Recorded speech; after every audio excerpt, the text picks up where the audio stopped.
Manos que curan. Los refranes populares encierran muchas veces un conocimiento profundo. Por ejemplo, cuando las plantas del jardín se mantienen fértiles y bonitas, se dice que el encargado de su cuidado tiene muy buena mano. También sabemos que para calmar un dolor del alma o del cuerpo basta un abrazo, un apretón o una caricia amorosa. Una herida sana más rápido cuando la enfermera trata al paciente con amor y hace que en este germine la fe de que se ha de aliviar.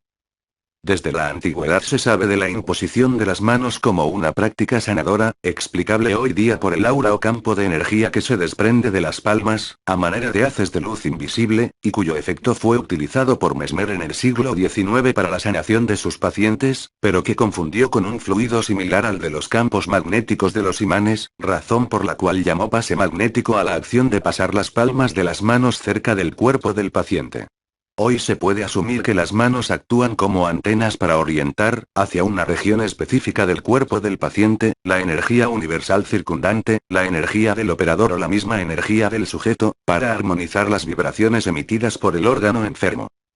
Si deseas ponerlo en práctica, imagina que de las palmas de tus manos brota una luz blanca de amor de Dios que llega al órgano enfermo y lo va sanando. No importa cómo es el proceso ni cuál la técnica. Simplemente visualiza que sacas la enfermedad o el dolor. ¿Un placebo psicológico? ¿Magnetismo animal? ¿Fantasía? ¿Sugestión? ¿Armonización del aura? Si el resultado es bueno y no tiene efectos nocivos secundarios, poco importa el nombre del procedimiento.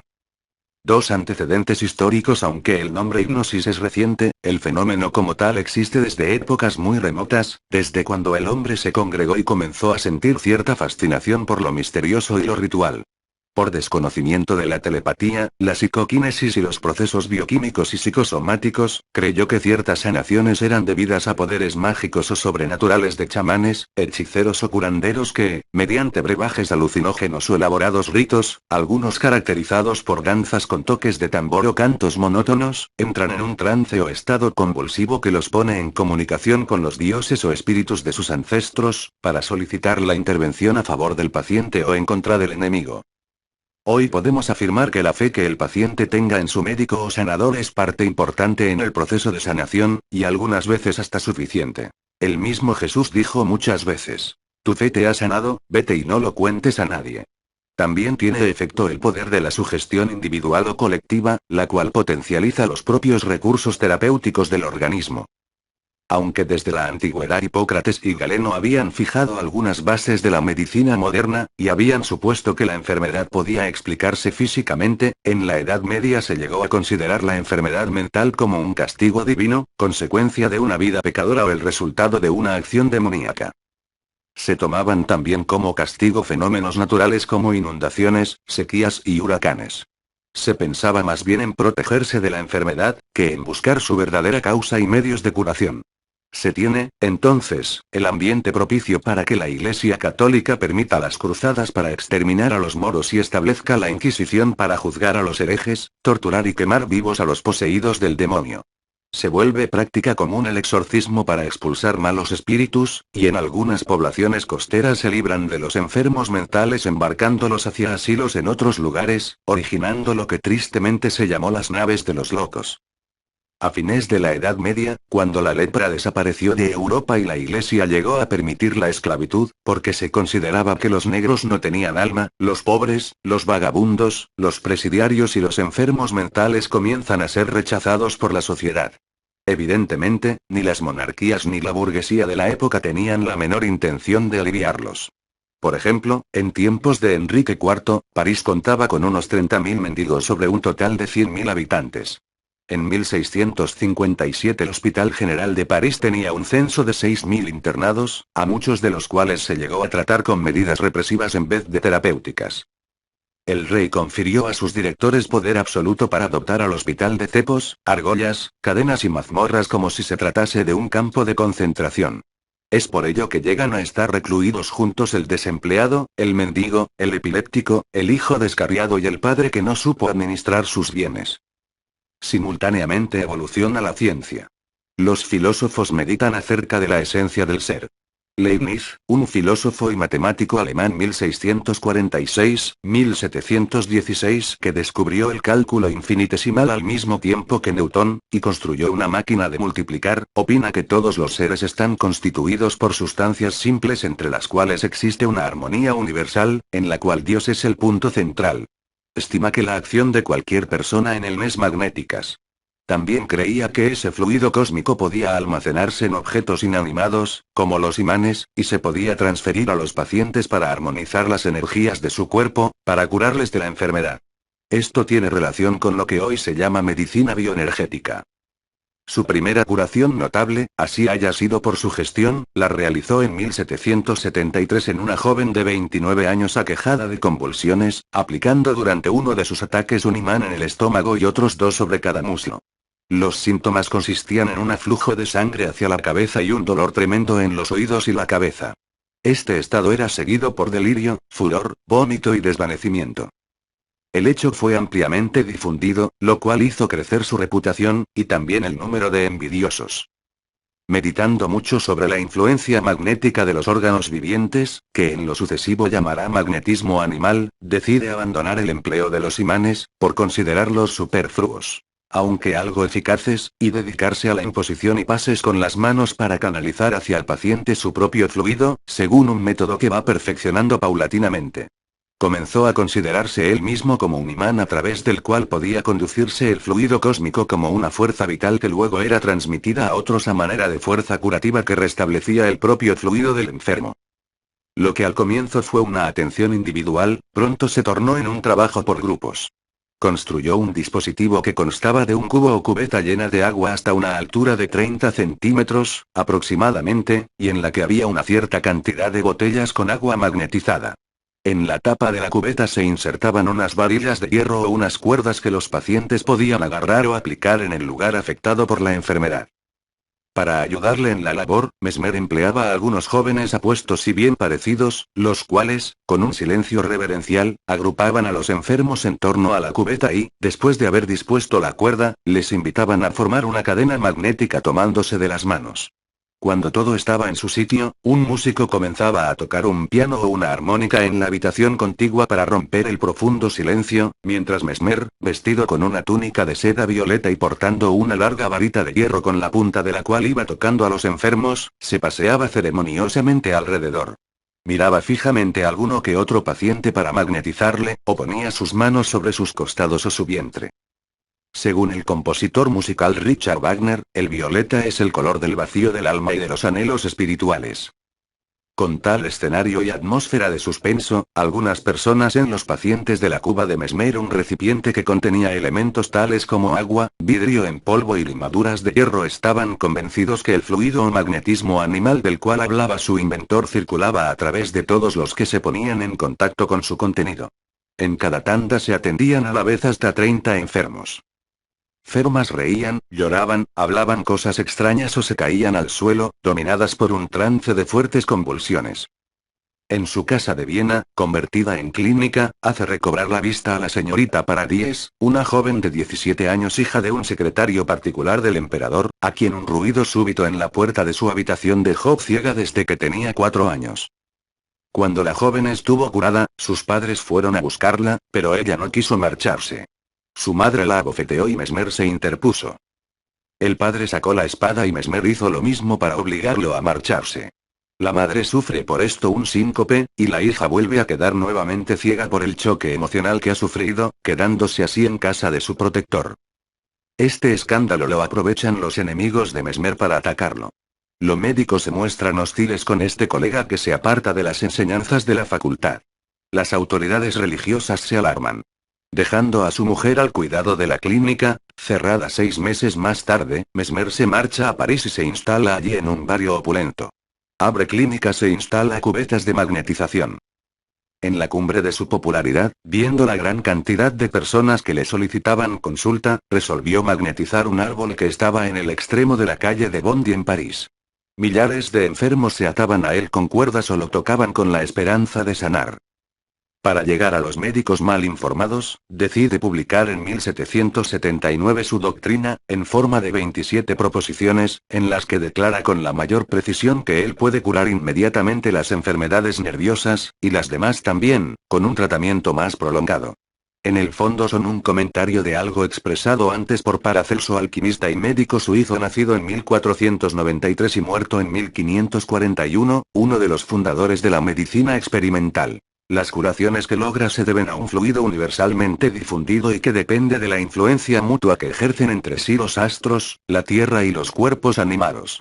Aunque vivió en la opulencia y el derroche, Mesmer acabó sus días tristemente, lo cual posiblemente hubiera sido distinto si se hubiese decidido a estudiar y sacar las conclusiones reales de sus experiencias, tal como lo hizo posteriormente su compatriota Sigmund Freud. A pesar del hecho de que ninguna prueba sustenta la existencia de los fluidos cósmicos y el magnetismo animal de Mesmer, no se puede negar que este tuvo un enorme porcentaje de éxitos, atribuibles hoy muchos de ellos a la autosugestión hipnótica creada en los mismos enfermos por la expectativa de ser curados por tan eminente sanador. La Academia no aprueba el mesmerismo. El doctor Deslon, quien fuera profesor y regente de la Facultad de Medicina de París, y que durante mucho tiempo fue el más activo y entusiasta de los discípulos de Mesmer, construyó con diseño propio una cuba para hacer tratamientos colectivos con magnetismo. Con el tiempo se distanció de su maestro y tuvo también conflictos con los médicos colegas de la facultad. Buscando obtener algún reconocimiento del rey a su labor, pidió a este que nombrara una comisión para que estudiara y aprobara el mesmerismo como alternativa médica. En vista de tal petición, la Academia de Ciencias de Francia, a la que pertenecían Guillotin, médico inventor de la guillotina, Lavoisier, gran químico francés, y Benjamin Franklin, inventor del pararrayos y embajador de Estados Unidos en ese momento, envió 2 comisiones al consultorio de Deslon. La conclusión fue que el famoso fluido de Mesmer era inexistente. En vez de examinar las causas reales de las sanaciones que se lograban, se sugirió, irónicamente, que los enfermos, especialmente las damas, se sanaban por la mera presencia y cuidados de los apuestos y jóvenes ayudantes. Puesto que, según ellos, los resultados eran producto de la imaginación e imitación consciente, fueron considerados un fraude. Esta opinión hizo que el gremio científico de la época relegara el mesmerismo al plano de la charlatanería, a un simple espectáculo teatral. El sonambulismo magnético. Hipócrates, el padre de la medicina moderna, había experimentado que los comienzos de las enfermedades pueden anunciarse en los sueños. También, en los antiguos templos egipcios consagrados al dios del arte médico, se intentaba sumir a los enfermos en un sueño artificial, buscando que el dios les indicase el remedio para su curación. Fue así como las funciones de sacerdote y médico las ejercía una misma persona, y esta persona sabía lo que nuestra medicina moderna está comenzando a redescubrir poco a poco. Que, en estado de trance, algunas personas pueden ver el interior de su cuerpo como si tuvieran rayos X en los ojos. El mérito del redescubrimiento del misterio del sueño observado en los templos egipcios, y la abolición del dolor, se debe al marqués Armand de Puysegur, médico francés discípulo de Mesmer, quien vivía en una finca que tenía en Buzanti, cerca de Soissons. Siguiendo el ejemplo de Mesmer, magnetizó un árbol de olmo maple para atender bajo su sombra a los enfermos que allí acudían, lo cual hacía sin cobrar honorario alguno.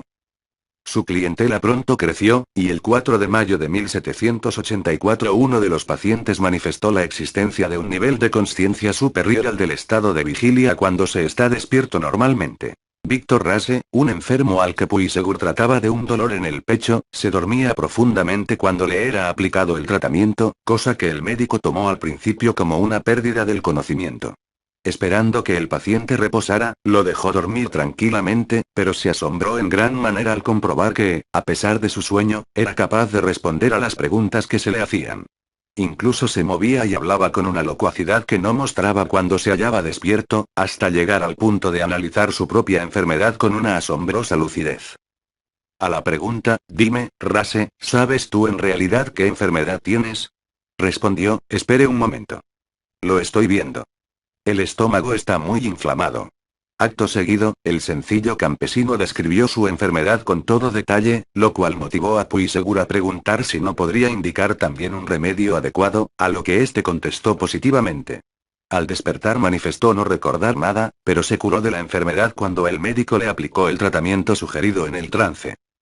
Puisegur llamó sonambulismo magnético a este estado de consciencia inducido en el sujeto, para diferenciarlo del sonambulismo que se manifiesta espontáneamente en ciertas personas cuando duermen naturalmente.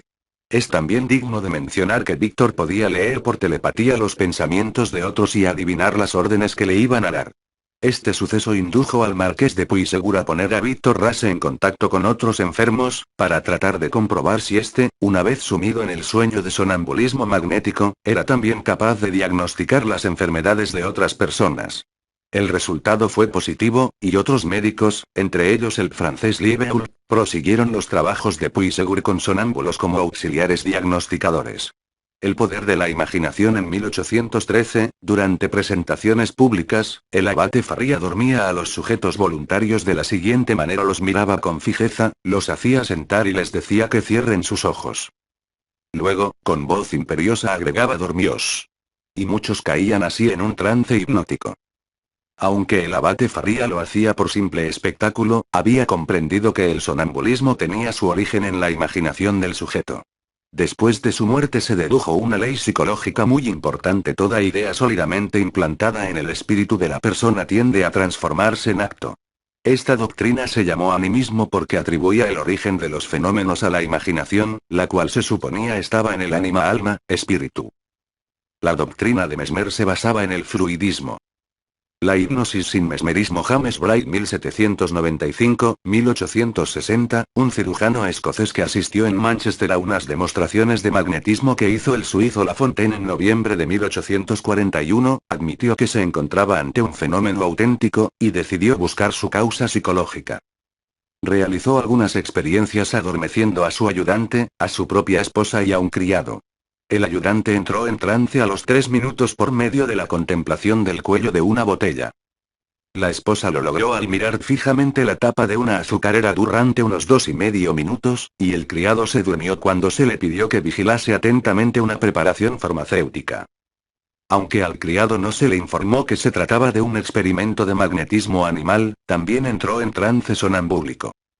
Afirmando que él no los había adormecido directamente, sino que ellos mismos lo habían hecho, Bright anunció la teoría según la cual el fenómeno se producía por la fijación sostenida de la mirada, paralizando los centros nerviosos de los ojos y sus dependencias, desorientando el equilibrio del sistema nervioso. Aunque la explicación es discutible, Bright demostró, en efecto, que el sonambulismo es un estado que no requiere necesariamente la intervención personal de un operador, ni la acción de un fluido. En 1843 publicó sus observaciones, y llamó hipnotismo al sueño nervioso que allí describe. La anestesia mediante hipnosis. El sonambulismo magnético fue el preludio de las operaciones sin dolor, las cuales tuvieron su apoteosis en Calcuta. En abril de 1845, el médico escocés James Style utilizó el magnetismo para reducir el sufrimiento de un hombre mientras lo operaba de hidrocele. El paciente se adormeció y no sintió ningún dolor ni durante ni después de la operación.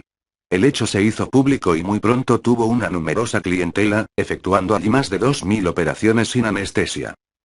Con la hipnosis, actualmente es posible el parto sin dolor, trabajos odontológicos, operaciones del cerebro e intervenciones a corazón abierto, las cuales tienen la ventaja de no tener efectos colaterales ni las molestias ni el tiempo de recuperación de los síntomas de la anestesia. La escuela de Nancy. Continuando con lo observado por Bright, el francés Auguste Ambroise Liebeault 1823-1904, un médico de un pueblito cerca de Nancy, publica en 1866 el libro El sueño y los estados análogos, considerados particularmente desde el punto de vista de la acción moral sobre lo físico. Aunque solo vendió un ejemplar, consiguió realizar muchas curaciones en sus pacientes. Jean Dauben, en su libro Los poderes de la hipnosis, describe a Liebeault como un apóstol que se creía simplemente un psicólogo. Curaba particularmente a gente pobre, sugiriéndoles que dejaran la mala vida, que se condujeran mejor. Nada de diagnóstico, nada de examen. Una vez que adormecía a sus pacientes, les repetía con voz monótona, pero penetrante, sugestiones sobre la salud, la digestión, la circulación, la tos, mejora de su comportamiento, etc. Aunque las curaciones fueron muchas, los médicos colegas de Liebeault pensaron que no había nada serio. Que todo era charlatanería. Fue por esto que Hippolyte Bernheim 1837-1919, profesor de la Universidad de Nancy, se desplazó hasta el pueblo de Port Saint-Vincent para desenmascarar allí las patrañas que hacía Liébeault, pero el resultado fue todo lo contrario. Quedó plenamente convencido de que realmente se producían curaciones. Se hizo amigo de Liébeault y, al regresar a Nancy, él mismo inicia en el hospital de la ciudad innumerables tratamientos. Aceptando la invitación de Bernheim, el doctor Liébeault se traslada a Nancy, se hacen socios y fundan una escuela cuya reputación mundial iguala a la de Salpêtrière de Charcot en París. Es de resaltar que Freud, el médico austríaco padre del psicoanálisis, vino a Francia para estudiar hipnosis en las escuelas de Salpêtrière y de Nancy, así como lo relacionado con la histeria.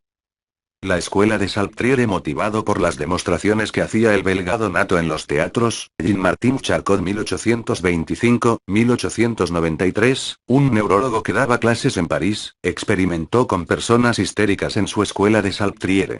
El histerismo es una enfermedad neurótica caracterizada por padecimientos diversos que afectan la inteligencia, la sensibilidad y el movimiento. Generalmente se manifiesta con convulsiones, parálisis o sofocaciones después de un disgusto o contrariedad. Luego de sus primeros 4 años de investigaciones, redactó un informe a la Academia de Medicina sobre los diferentes estados nerviosos determinados entre las histéricas por el hipnotismo, que, aunque tan solo le valió algunos cumplidos, fue el comienzo de lo que él mismo llamó el gran hipnotismo, el que implica la pérdida temporal de la consciencia, diferente al pequeño hipnotismo que se practicaba en Nancy, donde algunos de los sujetos se preguntaban al partir si de verdad se habían dormido, pues quedaban recordando todas las circunstancias de la consulta. Mediante la sugestión, Charcot y sus discípulos logran producir en el sujeto hipnotizado hemorragia nasal, elevaciones de la temperatura, cambios en el volumen de los órganos, y hasta síntomas de quemaduras en la piel, sin que haya habido contacto con un objeto caliente o punzante. Se le hace imitar animales, o se le induce a creer que está lloviendo, aunque esté en un salón cerrado o haya un sol radiante. Nadie le confiere valor alguno a lo que el enfermo dice, ni se busca el significado del lenguaje constituido por sus síntomas y sus historias. Por ello, el hecho de que el individuo sea objeto de diversión bajo hipnosis inquieta a muchos, pues ven al hombre transformado en una especie de autómata a merced de la voluntad de otro. Mientras la escuela de Nancy, liderada por Liébeault y Bernheim, se fundamentaba en la psicología, la de Salpêtrière, también francesa, y conducida por Charcot, se ocupaba tan solo del examen de la sensibilidad y de los reflejos que se creían susceptibles de ser afectados por medios materiales, tales como los imanes, así como por la aplicación de placas de materiales diversos. La bioenergética actual emplea también este principio. Los resultados obtenidos con miles de enfermos tomados al azar, aquejados por males diversos, indicaron que el camino a seguir estaba por el lado de la escuela de Liébeault, ya que Charcot había centrado sus observaciones solo en un puñado de personas histéricas ávidas de interesar, ansiosas de dar satisfacción. Hoy se sabe que la histeria y la simulación están muchas veces unidas sin que los sujetos tengan conciencia de ello. Allan Kardec y el espiritismo. Aunque desde la antigüedad había pruebas de comunicaciones del más allá, que en algunas religiones denominaron revelaciones, y que intuitivamente muchos grupos indígenas tomaban como presencia y manifestación de sus antepasados, corresponde al francés Hipólito León de Nizar-Rivail el honor de haber sido el primero en estudiar con sentido crítico y científico los fenómenos asociados con espíritus. El Dr. Rivail, más conocido como Allan Kardec, o el codificador del espiritismo, nació en Lyon el 3 de octubre de 1804 y desencarnó en París a los 65 años de edad, el 31 de marzo de 1869. 1862, el Evangelio según el Espiritismo. 1864, el cielo y el infierno. 1865, la Génesis. 1868. En enero de 1858 fundó la Revista Espírita, la cual dirigió hasta la fecha de su desencarnación. El 1 de abril de 1858 constituyó la Sociedad Parisiense de Estudios Espíritas. Freud, Jung y el psicoanálisis. Aunque Mesmer y otros pioneros de la hipnosis lograban resultados terapéuticos, y en ocasiones hasta sorprendentes, estos eran a menudo efímeros y superficiales, debido, principalmente, a que no se conocían las leyes que regían esos fenómenos sobre los cuales parecía tener muy poca incidencia la mente consciente del individuo, a los cuales Johann Friedrich Herbart 1776-1841 fue el primero en definir como algo inconsciente. Era cosa común que los enfermos con males inclasificables, aquejados por sufrimientos que muchos catalogaban como imaginarios, fuesen de un médico a otro en busca de un poco de alivio para sus males, y que los dictámenes fuesen casi siempre es un esquizofrénico. Es un maníaco depresivo. Es un histérico. Uno de los primeros en reconocer la importancia de escuchar al paciente como parte de su terapia de sanación, fue el médico psiquiatra austríaco Sigmund Freud 1856-1939, un neurótico adicto a la cocaína, que se fumaba unos 20 cigarros por día, y que estudió hipnosis en las escuelas de Nancy y de Salpêtrière. Freud ensayó la hipnosis con sus pacientes, pero luego la descartó porque no entraban en trance hipnótico todos los sujetos, y porque algunos presentaban síntomas de esquizofrenia que no tenían en estado normal. Contribuyó mucho a esto una experiencia 41 desagradable con una paciente, lo cual le hizo temer que el operador pudiera estar expuesto a las efusiones de una adhesión intempestiva. La decisión de Freud no fue del todo lógica, porque ello equivaldría a tener que descartar los medicamentos, dado que no alivian a todas las personas que los toman. En cuanto a la situación que se le presentó con la paciente mencionada, teniendo en cuenta las muchas historias y casos extraños relacionados con posesiones y exorcismos, las experiencias en sesiones de espiritismo, las vivencias en las terapias regresivas y las supuestas comunicaciones con espíritus, es fácil concluir que Freud se topó con una persona que está siendo subyugada o poseída por una entidad espiritual, tema que apenas había sido explorado seriamente por el sabio francés Allan Kardec, y que Freud desconocía. En Viena, Freud tuvo la suerte de ser alumno del médico y filósofo Breuer 1842-1925, el cual tenía entre sus pacientes a Anna O., una enferma histérica muy locuaz o habladora. Durante las sesiones de hipnosis, los experimentadores se divertían haciéndole repetir palabras y contar historias, hasta que comprendieron que éstas revelaban el origen de los síntomas que la aquejaban. Curiosamente, cuando la señora contaba historias relativas a uno de sus síntomas, dicho síntoma desaparecía. La experiencia con Anna O. le permitió a Freud entender que el enfermo sabe todo lo que es indispensable para su curación, pero no quiere o no puede decirlo, y que el médico debe escucharlo como parte importante de la terapia. Buscando llegar al interior inconsciente para hacérselo decir, desarrolló técnicas de interpretación de los sueños y un método de asociaciones libres de ideas, que hoy se denomina psicoanálisis. Freud consideraba que el sueño siempre tiene un sentido, que es la realización alucinatoria de un deseo y el guardián del durmiente. Antecedentes históricos 42 Aurelio Mejía Mesa analizando sus propios sueños, Freud dedujo que en su infancia había considerado inconscientemente a su padre como un rival en lo que al amor de su madre se refiere, a pesar de sentir un profundo respeto por él. A partir de sus deducciones, elaboró la teoría de su famoso complejo de Edipo, llamado así en recuerdo de la tragedia de Edipo Rey, y en la que describe a todos los niños como inconscientemente enamorados de sus madres, y enemigos virtuales de sus padres. Lo contrario se produce en las niñas, y se denomina complejo de Electra. Freud admitió la existencia de la telepatía, pero la definió como un lenguaje primitivo o arcaico. En Suiza ocurrió algo similar a lo acontecido con Anna O. en Viena. El médico psiquiatra Carl Gustav Jung 1875-1961, un epiléptico que creía en lo espiritual, que tenía visiones de hechos futuros, y que escribió libros sobre psicoanálisis, además de Moisés y el monoteísmo, una obra que hace alusión a los platillos voladores, atendió en el hospital psiquiátrico de Zurich, Suiza a una vieja esquizofrénica asilada desde hacía 20 años, y logró curarla parcialmente después de escucharla una vez cada 15 días durante 7 años, esforzándose por comprender las cosas absurdas que decía, y siguiendo las instrucciones de las voces que ella sentía en diversas partes de su cuerpo. Con el surgimiento del psicoanálisis de Freud, y las teorías de Jung sobre una consciencia colectiva y la influencia de los astros en los grandes acontecimientos de la humanidad, la hipnosis declinó en popularidad. Sin embargo, a comienzos de la década de 1950 experimentó un resurgimiento, cuando las academias de ciencia de Estados Unidos y de Inglaterra reconocieron su poder para quitar el dolor y efectuar cirugía sin anestesia. También se evidenció su potencial terapéutico en el tratamiento de enfermedades diversas, especialmente en las de origen psicológico. 43 Edgar Cayce, el médico durmiente Edgar Cayce, apodado el profeta durmiente, nació en 1877 en Hopkinsville, Kentucky, Estados Unidos. Y murió en 1945 en Virginia Beach. A los 13 años tuvo la visión de un ser preguntándole lo que más quisiera en la vida, a lo que Edgar le respondió ayudar a los demás, especialmente niños enfermos. Poco tiempo después descubrió que durmiéndose sobre sus textos de estudio podía memorizarlos enteramente. Tuvo que empezar a trabajar antes de haber terminado la escuela secundaria. A los 22 años estaba trabajando como vendedor en una librería, cuando le atacó una parálisis gradual de los músculos de la garganta y las cuerdas vocales. Incapaz de hablar más allá de un susurro, tuvo que dejar su trabajo en la librería para emplearse como fotógrafo. No pudo hablar durante casi un año.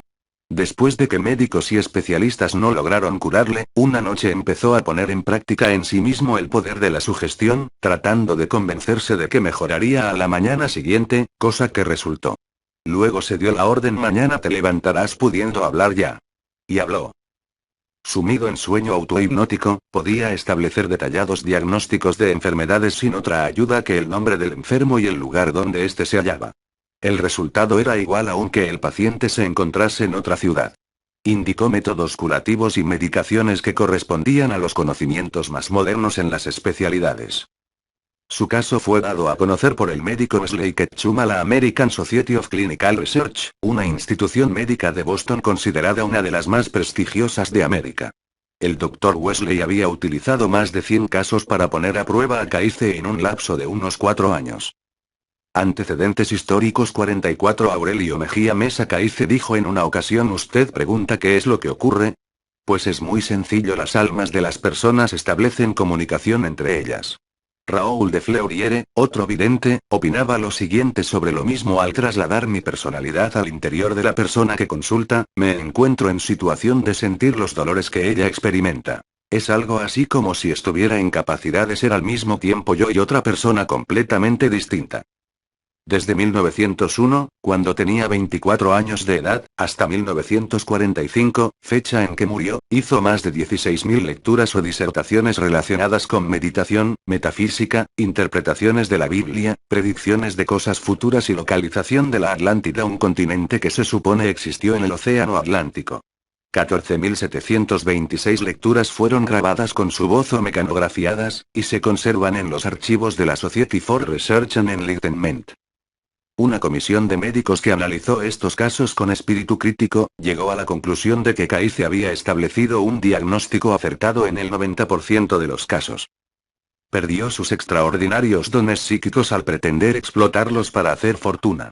Corría 1920. En todo el continente se hablaba de Caice, quien hacía sus lecturas de diagnóstico sin cobrar un solo peso, pues vivía de la fotografía. Buscadores de petróleo de Texas le pidieron una lectura relacionada con dónde perforar, y Caice accedió. Se encontró petróleo en el lugar indicado, y le propusieron una participación en las ganancias, si continuaba trabajando para ellos.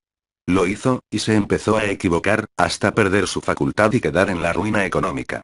La recuperó al cabo de unos 4 años, cuando volvió a dedicarla a los enfermos. Utilizando el dinero de muchos donativos, unos 2 años más tarde construyó en Virginia Beach un hospital con 30 camas, en el cual continuó trabajando hasta su muerte. 45.3 Los poderes de la mente, pensamiento, inteligencia y memoria. Analiza las señales de los sentidos, controla los movimientos del cuerpo y regula las funciones del organismo, hasta el punto de hacer sentir síntomas de enfermedades imaginadas, o sanar el cuerpo de otras reales.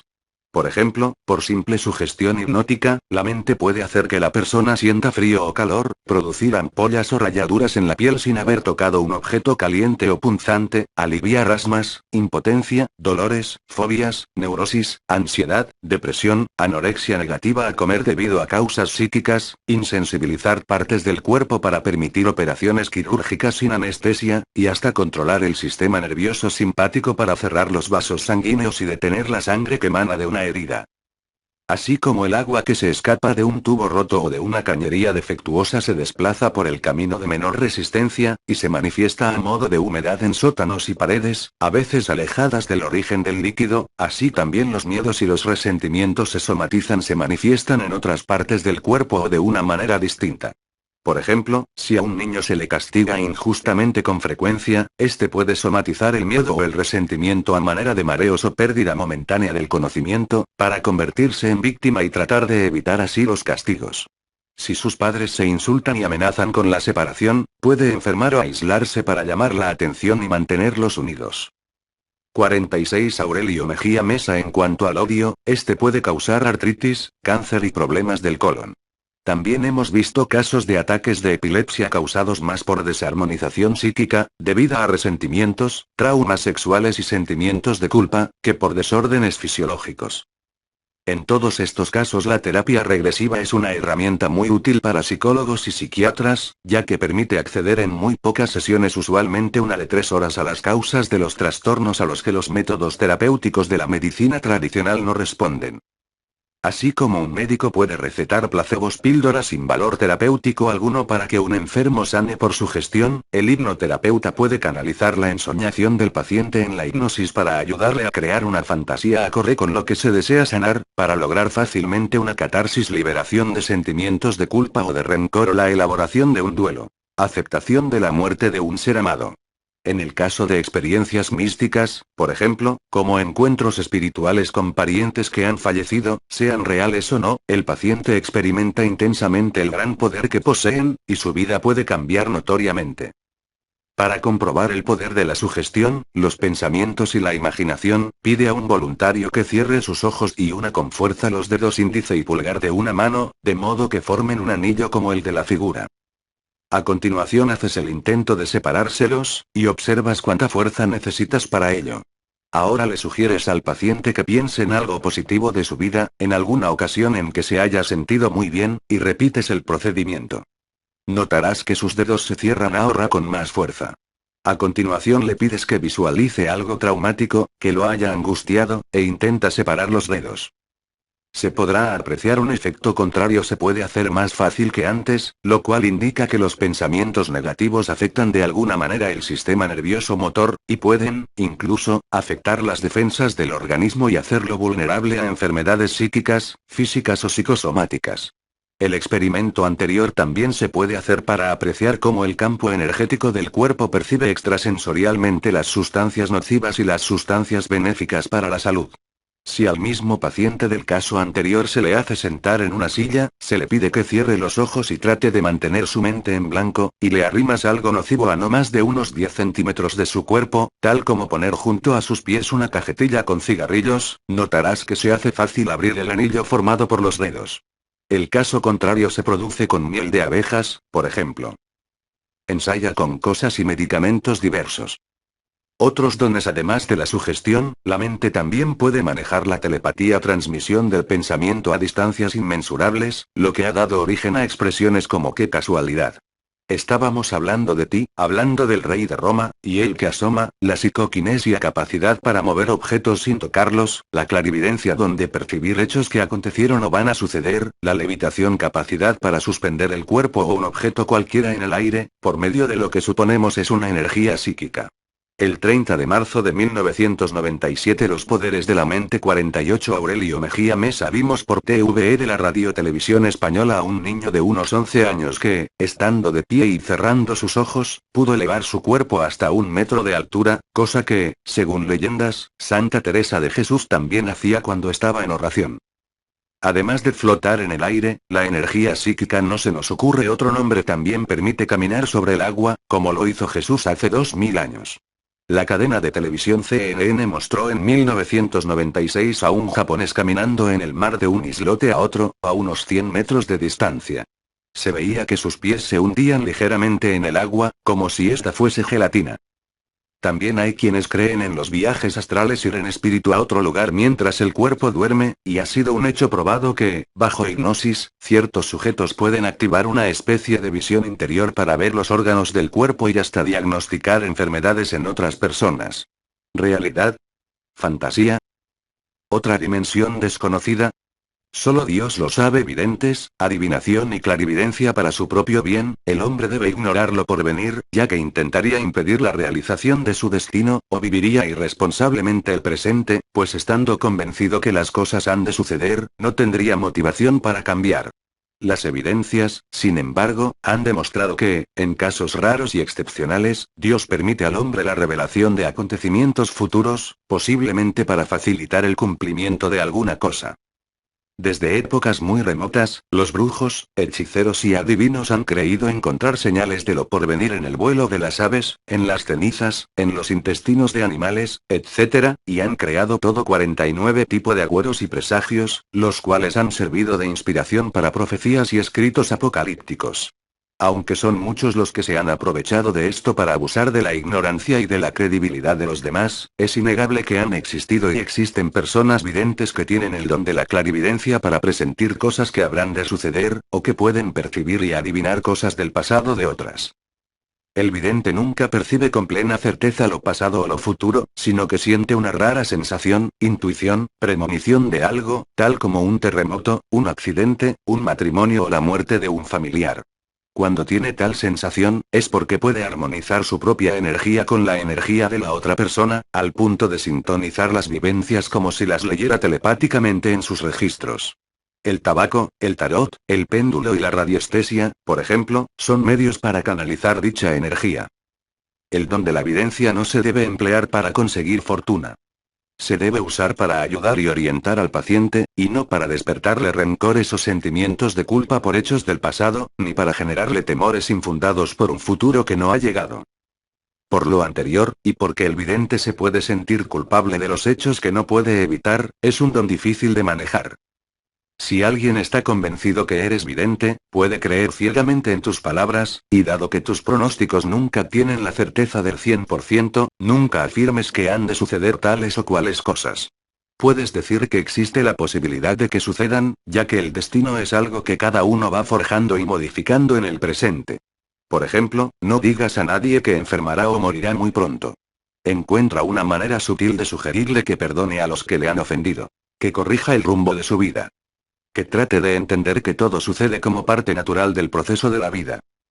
Los poderes de la mente 50 Aurelio Mejía Mesa. No se deben hacer progresiones, no hagas progresiones, es decir, no interrogues con respecto a cosas futuras, ya que ello es perjudicial desde todo punto de vista.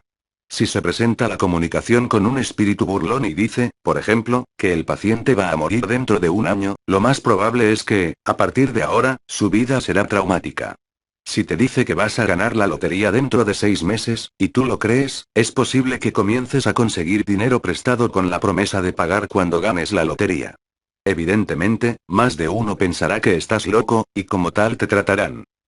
¿Es posible localizar personas perdidas o secuestradas? Los casos criminales y las desapariciones de personas son tema común de consulta para los clarividentes y mediums.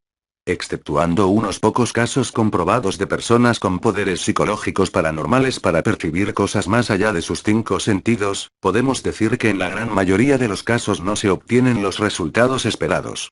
Al pedirle a una persona en trance hipnótico que localice mentalmente a la persona secuestrada, por ejemplo, puede activar su imaginación a tal punto que comienza a describir con todo detalle lo que está viendo, cuando en realidad simplemente es algo que está creando el subconsciente. Del holandés Gerardo Croizet se cuentan muchas historias, según las cuales ayudó a resolver casos policíacos difíciles. Una de ellas sucedió en febrero de 1961, cuando una niña de 4 años desapareció en Nueva York. La policía solicitó la venida del Holland 51 Des, pero él rehusó y pidió, en cambio, una foto de la niña y un plano de la ciudad.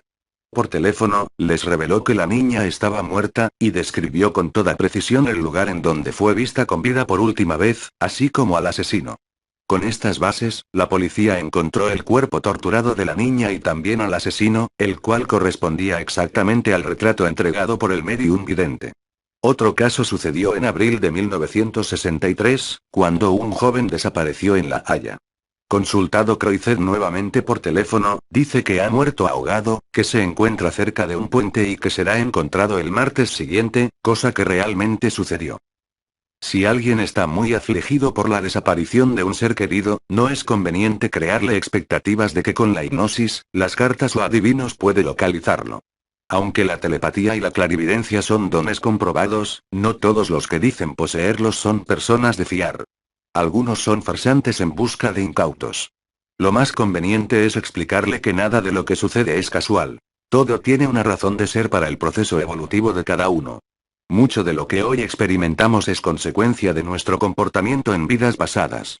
Al vivir ese proceso, la víctima tiene la oportunidad de comprender muchas cosas, tal como la importancia de la familia, el valor de la libertad, lo trascendente y lo vano, etc. La familia, a su vez, puede aprender sobre la solidaridad y el perdón. Si se da la aparición y el regreso de la persona desaparecida, maravilloso.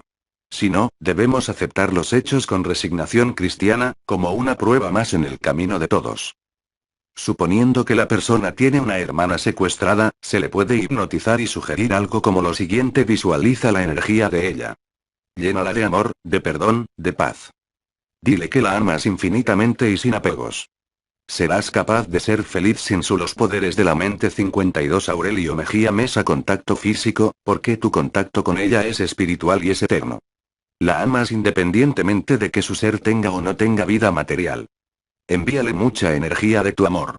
Si lo deseas, perdónale cualquier cosa que te haya hecho sentir mal. Siente que ella también te perdona y te ama.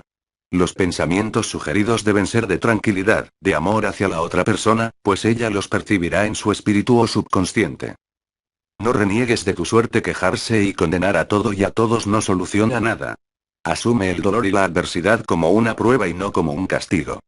Acepta los hechos y las personas tal como son, entendiendo que solo nos podemos cambiar a nosotros mismos. No digas ¿por qué a mí? ¿Por qué se murió él y no otro? ¿Por qué todo me sale mal? ¿Por qué me dio esta enfermedad?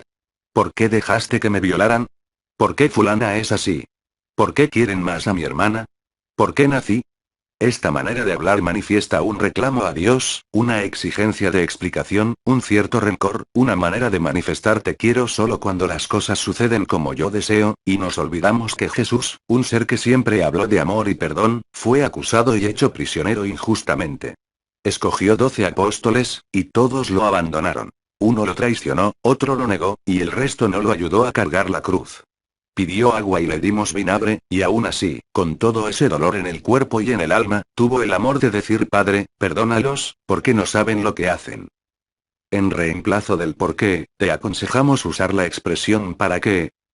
Señor, ¿para qué me diste la enfermedad? ¿Para 53 que se murió nuestro hijo? ¿Para qué me sale mal lo que hago? ¿Para qué estoy aquí? ¿De qué me libré al terminar esa relación? ¿Para qué estoy en mi familia? ¿Para qué son las pruebas que me pones? No programes a nadie, puesto que los niños usualmente creen todo lo que sus padres dicen. Debemos evitar compararlos con otros, infundirles miedos o marcarlos con rótulos negativos. A los desobedientes se los lleva el diablo. Allí sale una bruja. Usted no parece hijo mío. No lo quiero. Debieras ser como tu hermana. Eres muy necio. Eres mal estudiante. Eres perezoso. No vas a servir para nada. Eres muy bruta. Estás muy flaca. Usted no es capaz de hacer eso. Deje que lo haga otro. Es neurótica. Habla muchas bobadas. Tiene mal genio. No quiere a nadie. Cuando tales expresiones se repiten habitualmente, dejan huella en el subconsciente del aludido, al punto de convencerlo de ello, y le hacen perder la motivación por mejorar. El cerebro, a manera de un computador biológico, va quedando programado con el sentido de los mensajes positivos y negativos que recibe. Habla siempre de manera positiva, buscando lo mejor de todo y de todos. Eres inteligente, así creas que le falta un poco, vas bien. Ya te vemos más segura. Lo queremos mucho. Es muy buena persona. Tú lo puedes hacer. Se está superando. Eres igual a los demás. Te veo muy bien. Te felicito. Me alegro. Evita decir yo soy un desgraciado. Soy alcohólico. Soy fumadora. Yo soy así, y punto. En su lugar, procura afirmar yo fui un desgraciado. Yo era fumadora. Los poderes de la mente. 54 Aurelio Mejía Mesa. Repasemos algunos términos: ánima, alma, espíritu. Se llama espíritu al principio que da la vida al cuerpo, que lo alienta, excita o hace mover. No importa que lo quieras llamar de otra manera, tal como microcosmos, fluido vital o aliento cósmico. Cuando el espíritu está incorporado a un cuerpo es usual llamarle ánima o alma. Cuando hablamos de animar una fiesta, por ejemplo, queremos indicar la acción de darle energía, movimiento, vitalidad. Déjà vu. Sensación de haber vivido anteriormente un acontecimiento, o de conocer un lugar en el que nunca habíamos estado y que, según los partidarios de la reencarnación, obedece a recuerdos inconscientes de otras vidas. Card. Término hindú ligado a la reencarnación y que designa una ley universal de causa y efecto que busca restaurar el equilibrio cósmico alterado por los efectos de nuestros pensamientos y actos. Algunas personas asumen karma como sinónimo de castigo, pero nosotros la tomamos como sinónimo de cuenta en la que se registran nuestras acciones buenas y malas, con el fin de, por ley de compensación, tener posteriormente la oportunidad de resarcir daños o aprender a hacer bien lo que antes hicimos mal. Registros acásicos. Según los teósofos, es una especie de archivo central o memoria universal de todos los acontecimientos, acciones, pensamientos y emociones que quedan impresos en el nivel etérico y al que puede accederse en ciertos estados de conciencia. La lectura en estos archivos del pasado podría, teóricamente, explicar las vivencias de hechos pasados que se manifiestan durante las regresiones. 55.4 Dios, ángeles y demonio. Pienso, luego existo, decía el filósofo Descartes. Si existo, fui creado, diría yo. ¿Y si fue creado, quién fue mi creador? Si usted se ha planteado las mismas preguntas, posiblemente también se ha hecho las siguientes: ¿qué sentido tiene esta vida? ¿Para dónde iré después de la muerte? ¿Por qué unos sufren más que otros? ¿Por qué unos tienen determinada aptitud y otros no? ¿Por qué algunos nacen ricos, pobres, ciegos, marginados, débiles mentales o inteligentes y saludables? ¿Por qué unos, que parecen malos, sufren menos que otros, que son buenos? ¿Por qué se murió mi hijo? ¿Por qué Dios permite tal desigualdad? Las respuestas han sido y serán tema de especulación, y han dado origen a todo tipo de grupos filosóficos y religiosos. Nosotros pensamos que, como estudiantes que estamos en distintos grados de evolución, cada uno encontrará más acorde con sus pensamientos unas u otras teorías. Si fueses el núcleo de un átomo, es decir, una minúscula esferita de materia alrededor de la cual giran electrones como si fuesen lunas alrededor de la Tierra, te darías cuenta que tu vecino más próximo, otro núcleo, está a una distancia considerable, como de la Tierra a Marte. Si fueses una célula, comprenderías que tu pequeño cuerpo está formado por millones de átomos, y pensarías que los otros seres son células como tú. Si fueses un microbio, tendrías tu cuerpo formado por millones de células y pensarías que todo tiene tamaño de microbio.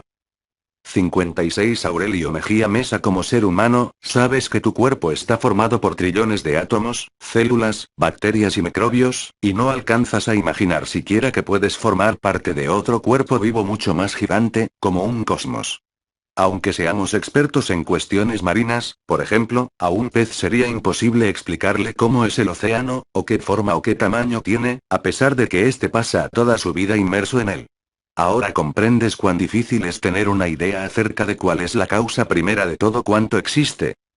Algunos chinos de la antigüedad llamaron Tao, o fluir de la naturaleza, a lo que consideraron el origen de todo. Los judeocristianos lo denominaron Dios. Otros lo llaman Alá, Señor, Padre, Madre, Buda, Krishna, Prana o energía universal, pero en el fondo la idea es la misma, aunque el nombre sea diferente. Si hay un efecto, hay una causa que lo produce, y si el efecto es inteligente, la causa es de naturaleza inteligente. Creer que un vegetal, animal o ser humano es solo un conjunto de células resultado del azar, equivale a decir que una obra maestra de la literatura se formó al derramarse una sopa de letras. Por la armonía de un conjunto organizado se evidencia la existencia de una inteligencia creadora, aunque no podamos imaginarla. La vida no tiene sentido, afirman algunas personas, y ello me hace recordar lo que piensan casi todos los niños cuando tienen que madrugar para ir a clases, o tienen que prepararse para un examen. Alegan que el estudio no tiene sentido, que no hace falta. Sin embargo, otra cosa bien distinta piensa el profesional cuando ya se ha graduado. A medida que dejemos de ser niños, espiritualmente hablando, cuando nuestra conciencia de Dios sea mayor, entenderemos el sentido de la vida.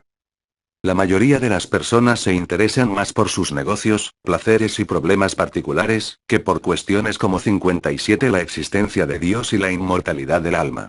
Piensan que este tema es solo para sacerdotes, pastores, filósofos o teólogos.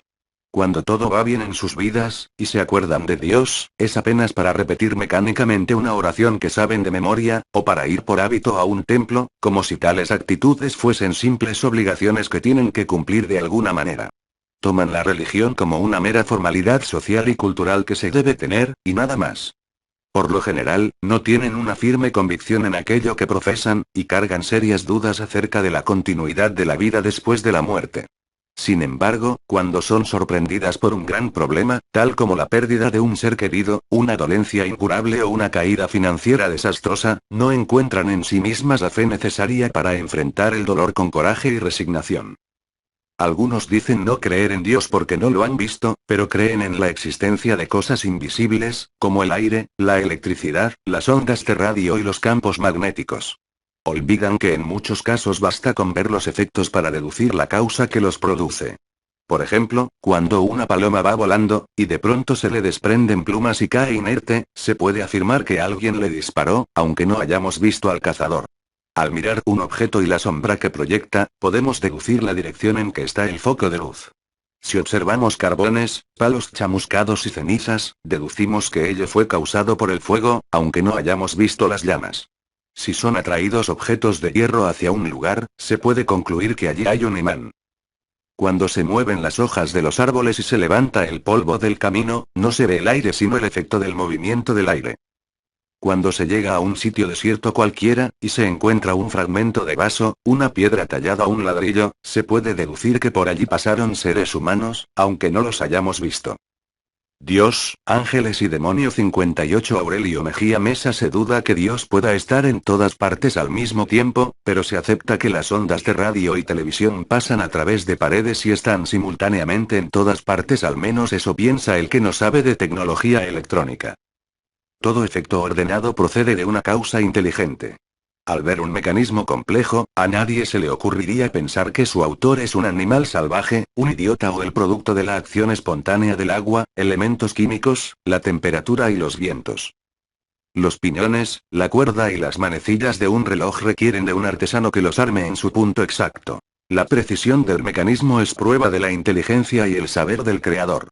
¿Por qué pensar que algo más complejo, como una planta o un animal, se formó por simple azar, y no por acción de una ley producto de una inteligencia superior? Por el acabado tosco o fino de una cosa se deduce el grado de inteligencia y desarrollo cultural de quien la hizo. Pues bien, observe el poder de la mente humana, la organización de una colmena de abejas, la perfección y el aroma de una flor, los instintos maternales de los animales o la inmensidad del cosmos, y deduzca usted mismo los posibles atributos de Dios. Tenga en cuenta que ni el más sabio de los científicos de la Tierra sería capaz de crear una semilla que contenga las instrucciones de cómo hacer un árbol utilizando tierra, o de crear una máquina que convierta hierba en leche, como lo hace una vaca.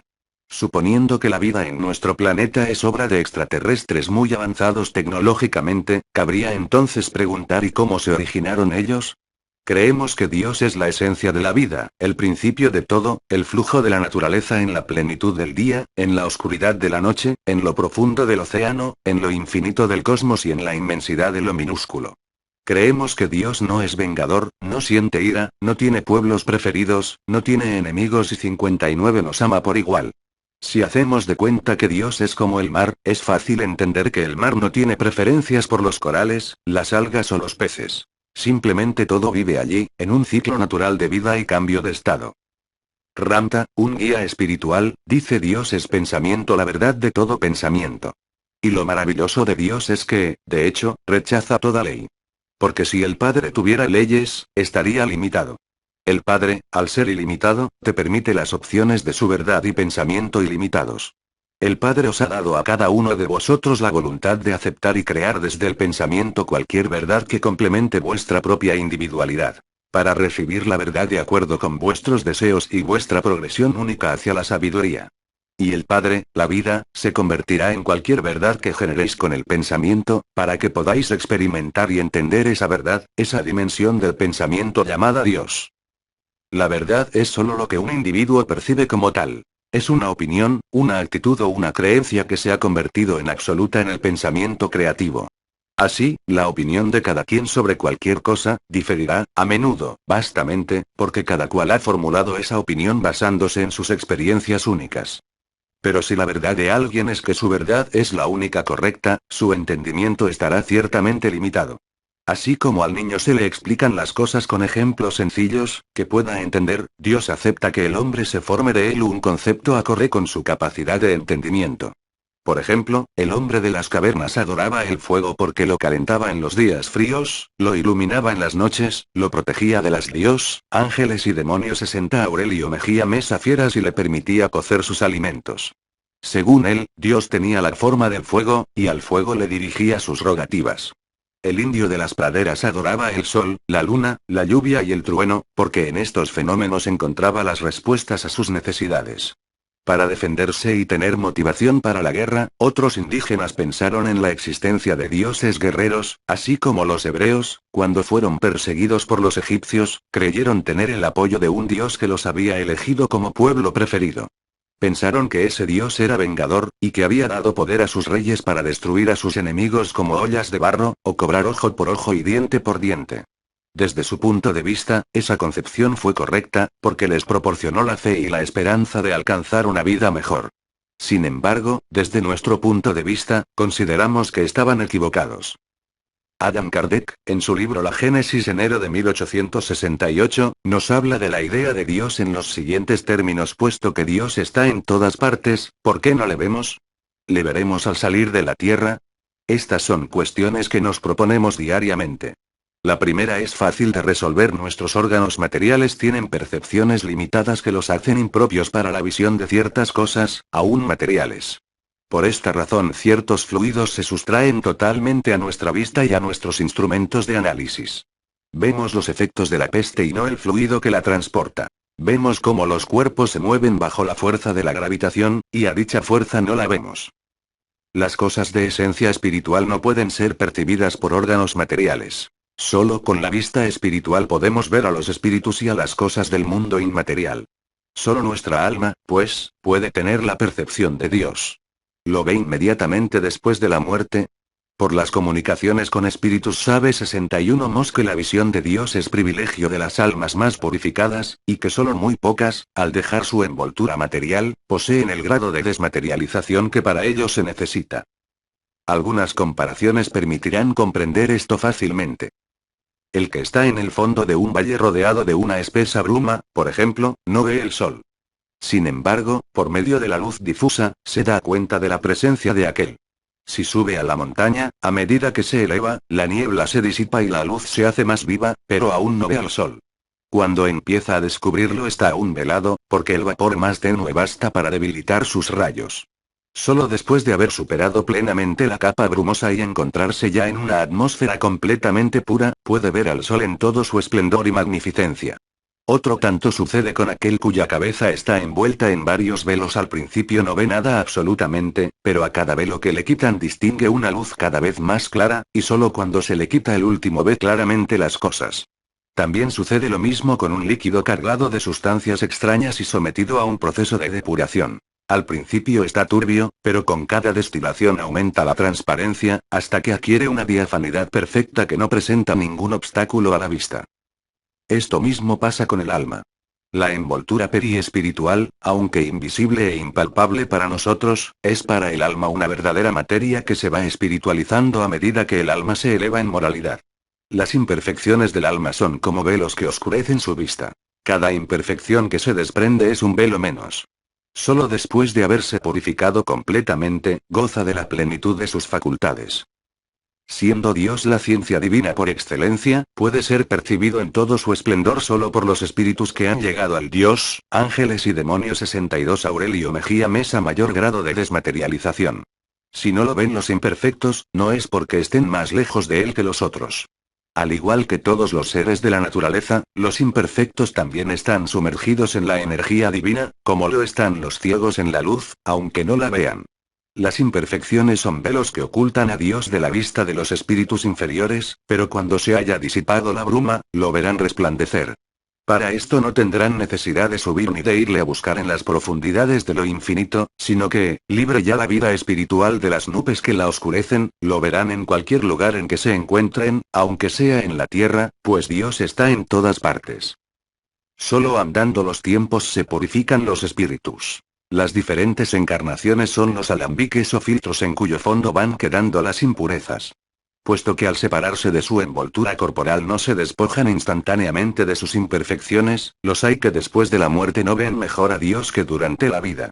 Pero, a medida que se purifican, tienen de él una intuición más clara. Aunque no lo ven, lo comprenden mejor, pues la luz es menos difusa. Ningún hombre, pues, puede ver a Dios con los ojos de la carne. Si este favor se concediese a alguno, no sería más que en estado de éxtasis, cuando el alma estuviera tan separada de los lazos de la materia como posible sea durante la encarnación.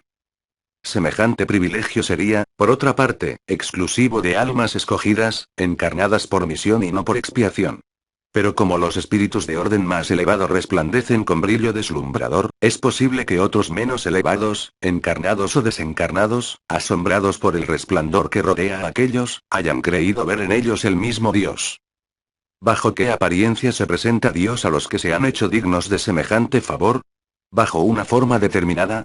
¿En forma de figura humana, o como un foco de luz resplandeciente? 63. El lenguaje humano no puede describirlo, porque no tenemos ningún punto de comparación capaz de darnos una idea de ello.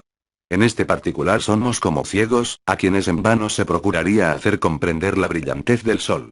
Es un hecho que el vocabulario de los idiomas está limitado por la época, y así como con el de los salvajes no se podrían describir las maravillas tecnológicas actuales, podemos asegurar también que el de los pueblos más civilizados sería muy pobre para definir los esplendores de los cielos.